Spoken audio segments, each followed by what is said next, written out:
चेरा kingdom, एक प्राचीन दक्षिण भारतीय राजवंश, ने इस क्षेत्र के इतिहास और संस्कृति को आकार देने में महत्वपूर्ण भूमिका निभाई। ईसा पूर्व की शुरुआती सदियों से लेकर 12वीं शताब्दी ईस्वी तक फलते फूलते चेराओं ने वर्तमान केरल और तमिलनाडु के एक महत्वपूर्ण हिस्से पर स्वय किया। उनकी कहानी समुद्री व्यापार, भयंकर लड़ाइयों और एक समृद्ध सांस्कृतिक विरासत की है। चेरा प्राचीन तमिलकम की 3 प्रमुख शक्तियों में से एक थे, चोलों और पांड्यों के साथ।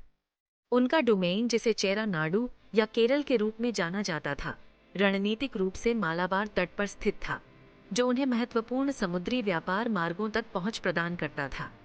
इस भौगोलिक लाभ ने चेराओं को मसाला व्यापार पर आधारित एक समृद्ध अर्थव्यवस्था स्थापित करने में सक्षम बनाया, जो उन्हें रोम और मिस्र जैसी दूर की भूमि से जोड़ता है। सदियों से ये राज्य गठबंधन, संघर्षों और बदलती शक्ति की गतिशीलता के एक जटिल इंटरप्ले में लगे रहे। चेरा राजवंश की उत्पत्ति इतिहास और पौराणिक कथाओं के मिश्रण में डूबी हुई है, जिससे तथ्य को किंवदंती से अलग करना चुनौतीपूर्ण हो जाता है। प्राचीन तमिल संगम साहित्य इस अवधि को समझने के लिए एक मूल्यवान स्रोत चेराओं का उल्लेख प्राचीन वंशों में से एक के रूप में करता है, जो महान पांड्य राजा के वंशज हैं। इन वृत्तांतों के अनुसार कहा जाता है कि चेरा राजा वनवरंबन के वंशज थे, जिन्हें पांड्य साम्राज्य का एक हिस्सा उपहार में दिया गया था। एक अन्य किंवदंती चेराओं को मौर्य सम्राट अशोक से जोड़ती है, जो राजवंश के लिए उत्तरी मूल का सुझाव देती है। पुख्ता सबूतों की कमी के बावजूद ये किंवदंतियां चेरा वंश से जुड़ी प्राचीनता और प्रतिष्ठा पर प्रकाश डालती हैं। वे दक्षिण और उत्तर भारत में चेराओं और अन्य शक्तिशाली राजवंशों के बीच प्रारंभिक संपर्क और संबंधों का भी सुझाव देते हैं। जैसे ही हम ऐतिहासिक काल में उतरते हैं, शुरुआती चेरा शासक किंवदंती की धुंध से निकलते हैं। उनके काम शिलालेखों में उकेरे गए हैं और पुरातात्विक निष्कर्षों द्वारा पुष्टि की गई है। इन शुरुआती राजाओं ने चेरा शक्ति को मजबूत करने और अपने प्रभाव का विस्तार करने में महत्वपूर्ण भूमिका निभाई। सबसे पहले झात चेरा शासकों में से एक उथियान चेरलथान है, जिनका उल्लेख संगम कविताओं में उनकी वीरता और सैन्य कौशल के लिए किया गया है। उन्हें चेरा साम्राज्य के विस्तार और कोंगू क्षेत्र में अपना प्रभुत्व स्थापित करने का श्रेय दिया जाता है। एक अन्य प्रमुख प्रारंभिक शासक नेदुनचेजियन प्रथम है, जो तमिल साहित्य के अपने संरक्षण और तालैयालंगानम के युद्ध में पांड्यों और चोलों की संयुक्त सेना पर अपनी जीत के लिए प्रसिद्ध हैं। इस निर्णायक जीत ने इस क्षेत्र में चेरा वर्चस्व को मजबूत किया और उनके प्रारंभिक इतिहास में एक उच्च बिंदु को चिह्नित किया। शुरुआती चेरा राजा न केवल कुशल योद्धा थे, बल्कि चतुर प्रशासक भी थे। सेंगुत्तुवन का शासनकाल, जिसे इमायावरंबन भी कहा जाता है, चेरा इतिहास में एक स्वर्णिम युग का प्रतीक है। महाकाव्य कविता सिलप्पतिकारम में मनाया गया सेंगुत्तुवन का शासनकाल सैन्य विजय, समुद्री अभियानों और कला के अद्वितीय संरक्षण की विशेषता थी। सेंगुत्तुवन की सैन्य उपलब्धियां महान हैं। उन्हें विशाल प्रदेशों को जीतने का श्रेय दिया जाता है, जिससे चेरा साम्राज्य अपने चरम पर पहुंच गया। उत्तर में कदंबों के खिलाफ उनका अभियान और अपनी मां कन्नगी को समर्पित एक मंदिर के लिए पत्थर प्राप्त करने के लिए हिमालय के उनके सफल अभियान उनके सैन्य कौशल और महत्वाकांक्षा के प्रमाण हैं। अपने सैन्य कारनामों के अलावा सेंगुत्तुवन कला और साहित्य के प्रसिद्ध संरक्षक थे। उनका दरबार विद्वानों और कवियों से सजा हुआ था और उनके शासनकाल में तमिल साहित्य का विकास हुआ। भाग 5, व्यापार और समृद्धि, चेरा अर्थव्यवस्था।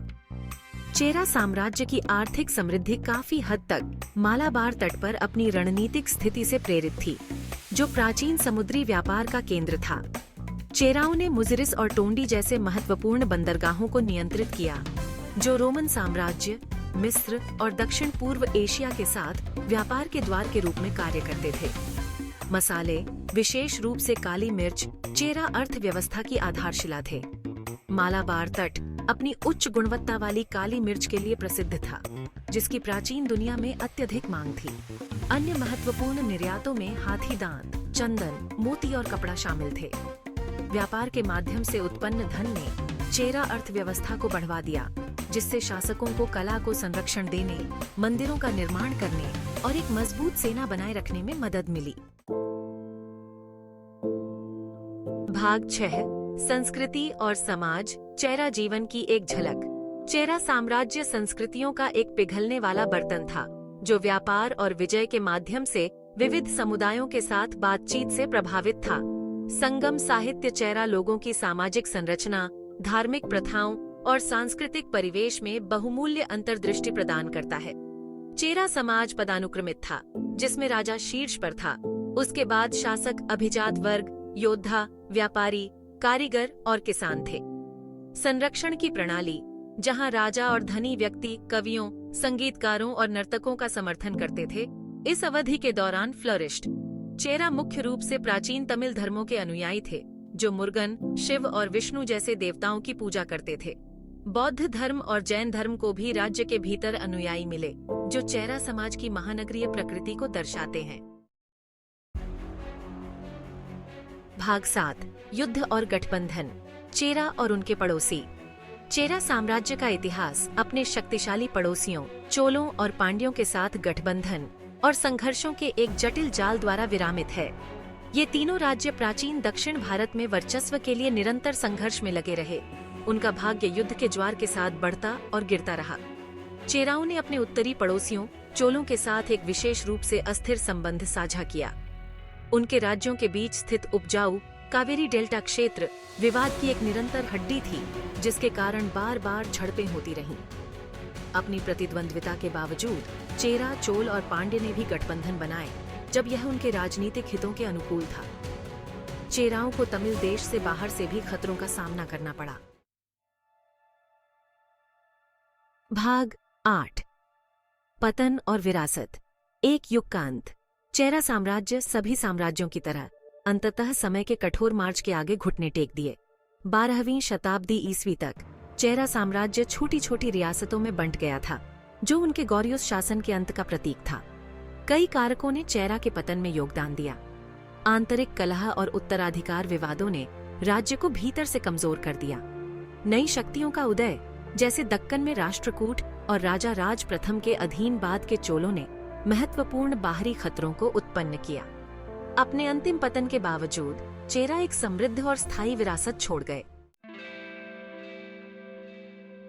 भाग 9 चेरा विरासत, वर्तमान में गूंज। चेरा साम्राज्य की विरासत आज भी वर्तमान केरल और तमिलनाडु में महसूस की जा सकती है। उनका प्रभाव सदियों से जीवन के विभिन्न पहलुओं में गूंज रहा है।